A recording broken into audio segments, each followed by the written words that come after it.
Okay, we are not going to want the default main camera because if you go into this camera and we hit play, see what we can do. We can't navigate, or it's just a static camera. We're not going to want that. What we want is to have the camera linked to our kind of locomotion, our players, right? We talked about first person, third person. And the way to do that, where we're going to do that, is use something called prefab assets.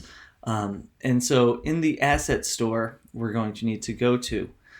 Unity used to ship with these, like you could put these things in right away, but now they changed the system. It drives me crazy. So we can just Google for standard assets. Oh, you can't do 2019 because, it's the problem is that they're still back from 2017. So we want to find our standard assets right here in the Unity store. Click on it, and we're going to click this import button. And now we're going to wait for everything to download, or at least get some things for us. So you're going to see all of these things in here. We're just going to leave everything checked because there's no harm, no foul. And you'll see there's just a ton of stuff in here. So I'm going to click import, and we'll just wait on all of these assets to import into our project. So while that's happening, right, we've noticed that we've had this in our project inspector.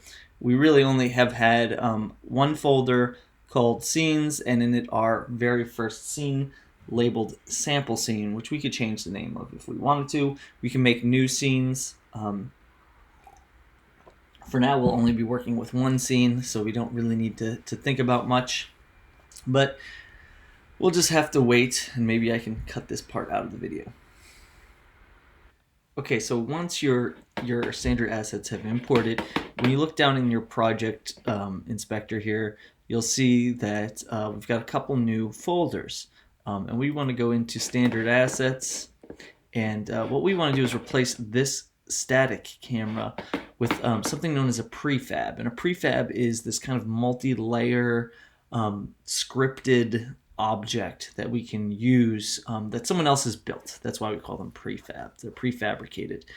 So we're going to go into characters, we're going to first person character, and we're going into the prefabs folder. And you'll see here we have this one called first person controller. So what we're going to do is we're just going to take that and drag it into our main scene. And what you're going to see is, if we zoom in here, right, you have this this multiple layered thing, and if we click on this, we see that there's something built into it. It's got all different things. We see there's a camera there. There's even like some audio component. There's this thing called a capsule. A little complicated. Good thing is you don't need to know how to build it. We're just going to implement it. So right now we have two cameras, and you can have two cameras in Unity, but that kind of could be confusing. So we're going to go into this main camera, right click on it and say delete, because now we're going to have this as our main camera. So this one we won't have the same preview, but we can have the game preview, right? So we can definitely rotate this around so that we see there's the view frustum, right? And now when we look in the game view, it's like, oh yeah, we can totally see that there.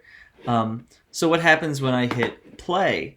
Well, if I hit play, whoa, do you see the ball go up there? And now we're fading away from that ball. Now I hit escape to get out of this so I can go and turn it off. And the truth is, right, this is built with this thing called rigid body, and we'll get into that later. But the fact is, there's no ground below us. So we are just falling downward into the depths of hell. So obviously we're going to need to take care of that. But for now, just go ahead and put your first person controller in.